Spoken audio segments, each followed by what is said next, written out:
for is the garden's resident mollusk about to move house?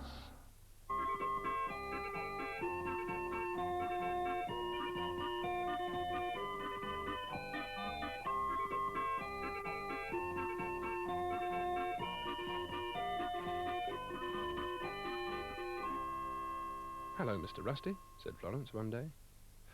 "Hello, Florence," said Mr. Rusty, sighing. "Sad news from the magic garden today, I'm afraid." "Oh dear, what's up?" said Florence. "It seems our old friend Brian is leaving us after all these years, without so much as a swan song," said Mr. Rusty. "You mean forever?" "Oh dear, it seems so sudden," said Florence. "Sometimes all of a sudden someone sets forth, leaving everyone somehow suddenly sadder," said Zebedee sibilantly. "There he is, all packed up and ready," said Mr. Rusty. "Oh, I hate it when people go." "Hello, Dougal," said Florence. "Heard the news?" said Dougal. "My life will never be the same. A part of me will be forever snail-less." "Is it true, Brian? Are you really going?" "Oh, yes," said Brian. "He's going all right," said Dougal.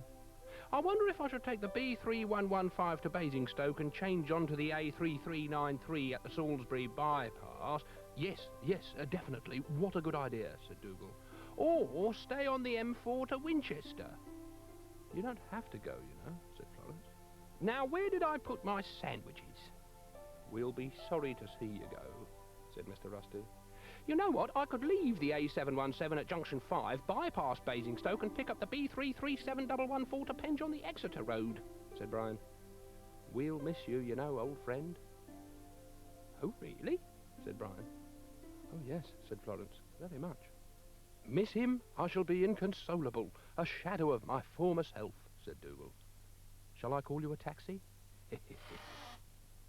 "No need," said Brian. "If I don't go now, I'll get stuck on the M25 snail-back." "Well, if you've really made up your mind, then I suppose there's nothing we can do to persuade you," said Mr. Rusty.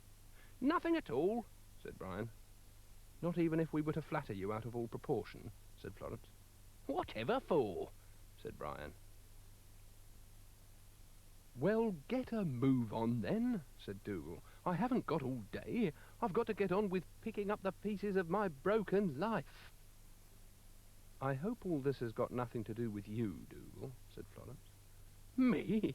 Would I say something to offend the little mobile turnip? The little spud you don't like? Certainly not." "Well, time and tide will wait for no snail. The world beckons." "He's right, you know." "I suppose so," said Mr. Rusty. "Oh, look at the time. I must get going." "Well, get on with it," said Dougal. "Oh, I do hate these long drawn-out goodbyes." "Well, I suppose we should help him finish packing." "Yes, come on. Are you going to help, Dougal?" "The least I could do," said Dougal.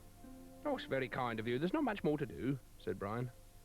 "Here's your trumpet," said Florence. "And your travelling blanket," said Mr. Rusty. "And this book." "Dougal gave me that as a leaving present." "Did you, Dougal?" said Florence. "How thoughtful of you," said Mr. Rusty. "Yes, the British Encyclopedia of Garden Pests. I thought I'd give him something to remember me by." "Well, bye, Brian." "Bye-bye," said Brian. "Look after yourself, won't you?" said Florence. "I can hardly believe that I'm never going to see you again." "Oh, no, I'll be back on Monday," said Brian. "I'm only off for the weekend." "Did you say back on Monday?